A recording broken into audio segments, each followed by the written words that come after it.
Welcome back to News and Views. This hour of News and Views is proudly sponsored by Africa Muslims Agency. Africa Muslims Agency, a beacon of hope to communities for over 35 years in Africa and beyond. And still sticking with the theme of Africa, we'll be now turning our attention to Eastern DR Congo, where it's once again crippled by violence as the M23 rebels continue their offensive, seizing key towns, including Minova, a vital supply route for Goma.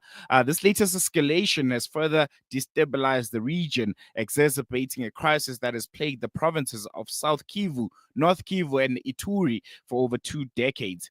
With more than 7 million displaced people and countless lives disrupted, the humanitarian toll is now staggering.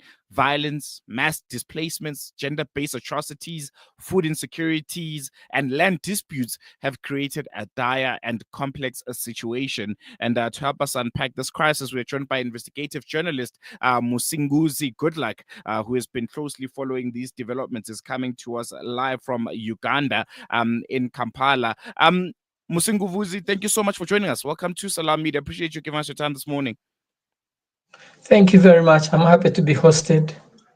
Pleasure's all ours. I think first and foremost, can you start by providing just a brief overview of the current situation in Eastern DRC, particularly focusing on the latest offensive by the M23 rebels?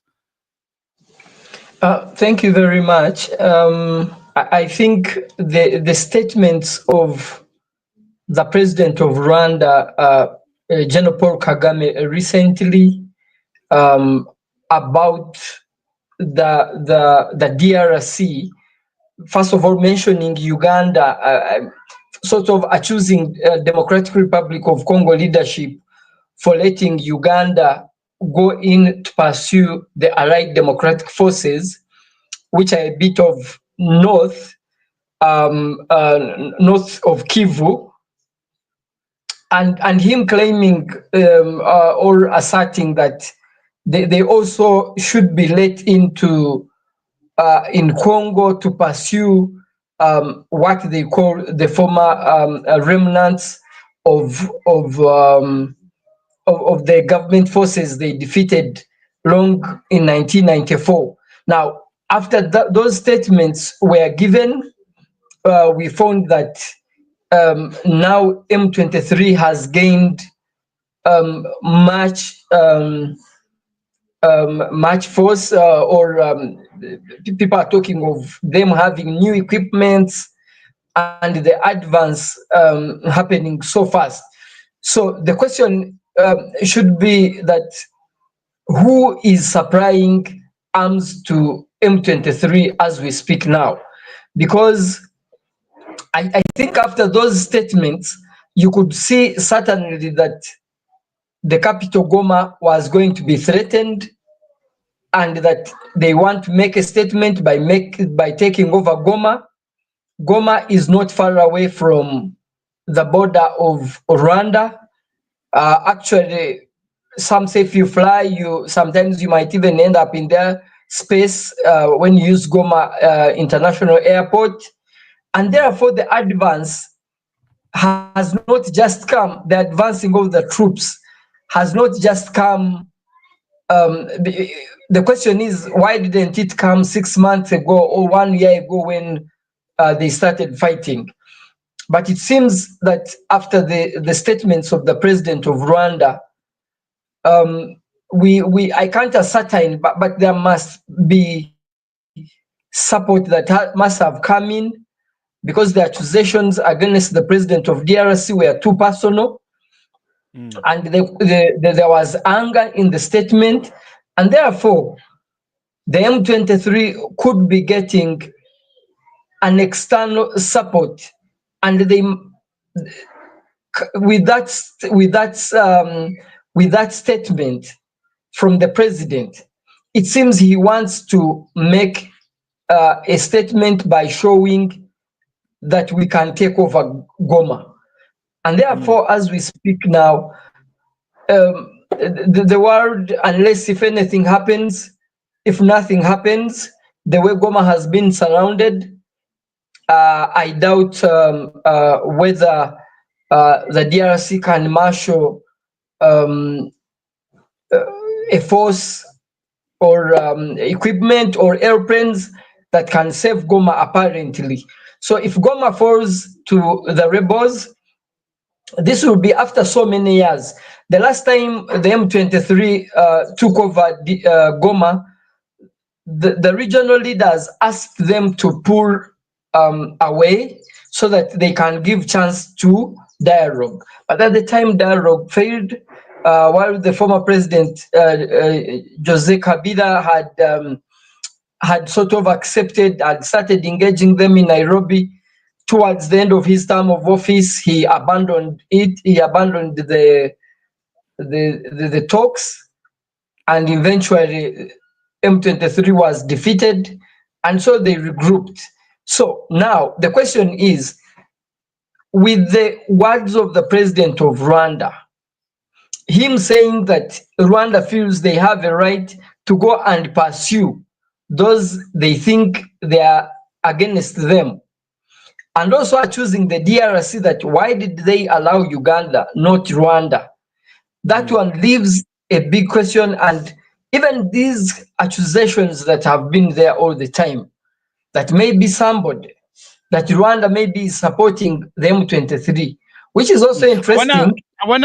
I want to touch on that specifically because you asked that question in the beginning of the interview. The fact that M23 rebels are now armed more than ever. They are now organized more than ever. The DRC itself has accused Rwanda of being the backers of M23, a claim that Rwanda denies.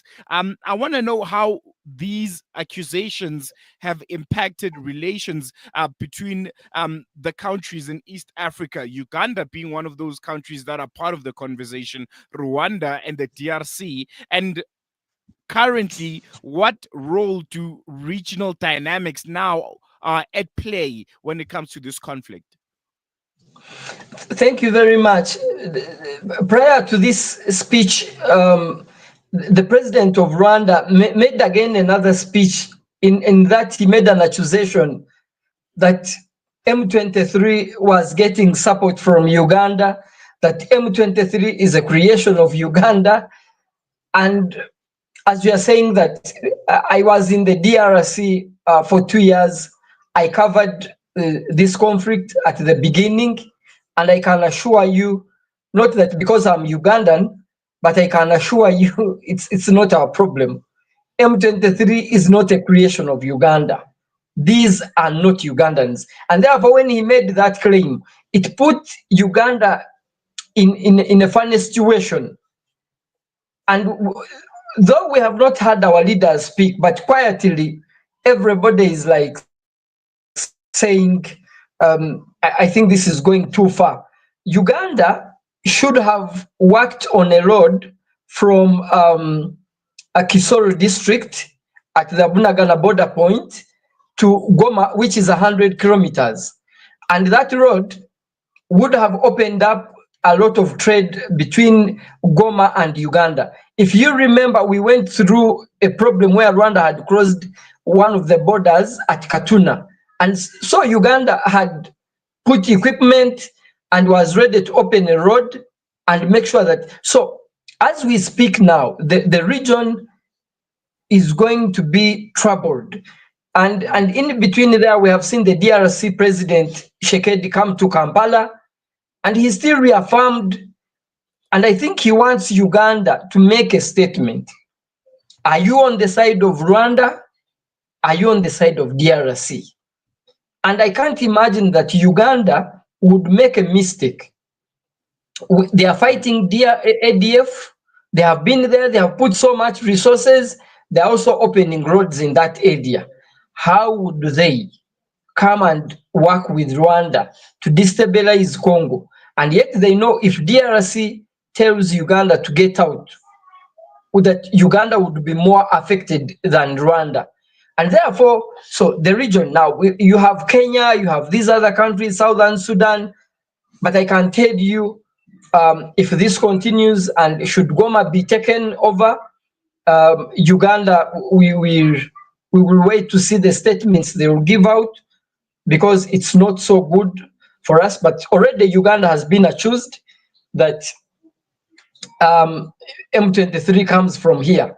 But from really, even if you are from bed and you have been dreaming, I doubt Uganda did its part. It caused the leaders to meet. Uganda wanted to facilitate dialogue. Dialogue failed. When because we have a refugee, an open policy on refugees. When they were defeated, M23 were those who were not those who were armed were taken to a place called Bihanga in Uganda district, and those who wanted refugee status were helped to get that under UNHCR. So from that time and until when they went back and they ran away and they went back, Uganda has been put in a difficult position, that from you hosting people, now you are being accused even of being the origin of these people. Where do they come from in Uganda? Who are they? Do they speak Ugandan? No. Which language do they speak in Uganda? No. So therefore, Uganda finds itself in a funny situation where it has ADF, a bigger problem that it's dealing with legally with the DRC, but now it is also here being accused of something they are not part of, because Uganda knows that the DRC trade from the border of Uganda to Kisangani, which is 1,000 kilometers. That one is a huge, huge market for Uganda. And therefore, I don't think Uganda will really take the side of Rwanda with these accusations. Our Minister of Foreign Affairs has not come out to give any statement, but I can assure you, for me, the region should sit, the regional leaders should sit before Goma falls. If Goma falls, and remember Uganda, we have our own problems. There was Kisangani 1, Kisangani 2, where we lost our people. Now, if Rwanda enters Congo now, and at some point with these accusations, are we going to see Uganda and Rwanda fighting again? So those are some of the things which are disturbing those who are following the events in the region. No, definitely. And I think we're going to leave on that note. Musinguzi, thank you so much for that extensive analysis. And it's going to be interesting what unfolds in the next couple of weeks, particularly when it comes to, these 3-4 countries, if you throw in Kenya into the mix also, on how they go about solving this. Because, accusing each other of who's backing M23 and, who's funding who is not bringing any kind of solution to this. Ultimately, the M23 rebels are flourishing, and they need to be sorted out at some, because everyone in the region is now suffering. So I think we'll be getting in touch with you in the not so distant future just to get the latest. But we're going to leave it here for now. Thank you so much. Thank you very much for hosting me. That was investigative journalist based in Kampala, Uganda, Musinguzi Goodluck. And he's been giving us, I think, a really, really important and extensive analysis of the violence that has troubled the Eastern DRC and just the different countries in the region, the Eastern African region that are involved in this. Because, come on, it's been decades of violence, particularly in, South Kivu, North Kivu, and I think it is the Ituri region. And all of this has culminated into one of Africa's largest displacement crises. Almost 7.2 million, 7.5 million internally displaced right now from the DRC, and over 13.7 million children in need of aid.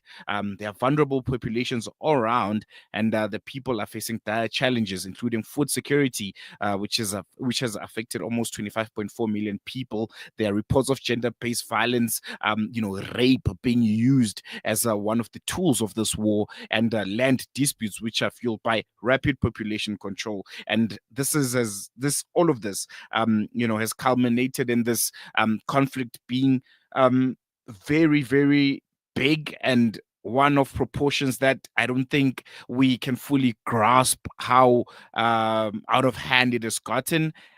But again, it is also a very highly neglected crisis on the continent. And I think it's very, very important and vital to amplify these voices and to push for urgent action, because it's quite clear the region, the Eastern African bloc, they're out of their wits. They are not working together. They are throwing, mud at each other's fences. And I think that's what makes M23 to flourish. There's no organized Eastern African body which is holding them accountable. So, yeah, it's going to be interesting how the next couple of days pan out. But this is one conflict that we need to keep a very, very keen eye on. It's happening right here on the continent in Africa, and it's very neglected. And it's Africa's at this point, one of Africa's most, pressing issue, a humanitarian crisis of unimaginable proportions happening right here on our doorstep. And as much as we advocate for Palestine, as much as we advocate for every part of the world, we need to keep the DRC in the mix. It needs to be in the conversation,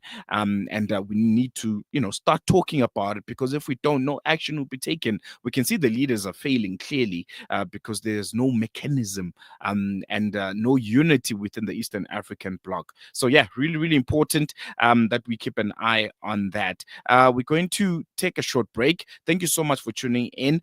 This has been News and Views. And, we'll be bringing you more stories that matter after the short break.